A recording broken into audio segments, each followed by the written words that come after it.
আপনাদেরকে একটা খবর দিই আমি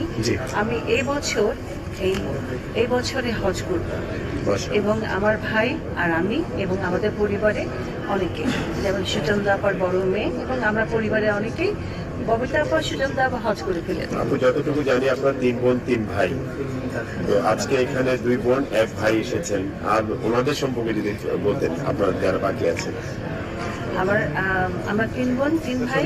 আমার বড় ভাই ইঞ্জিনিয়ার, উনি থাকেন অস্ট্রেলিয়াতে। মেজো ভাই পাইলট, উনি এখন থাকেন ইউএসএতে। যে ভাইটা আমাদের সাথে এসছেন আজকে, উনি বেড়াতে এসছেন। আর ছোট ভাইটা ইঞ্জিনিয়ার, উনি কম্পিউটারের উপর পড়াশোনা করে এখন আমেরিকাতে আছেন। আমার মেজো ভাই তো বলছিলাম সুজলদা আপা ববিতা আপা হজ করে ফেলেছেন। আমি সেই সুযোগটা পাইনি, এখন আমার সুযোগ এসছে। আল্লাহ আমাকে যদি আমার কপালে রাখেন, আমি হজ করবো এই বছর আমার ভাইকে সাথে নিয়ে। আপনার জন্য শুভ কামনা রইল।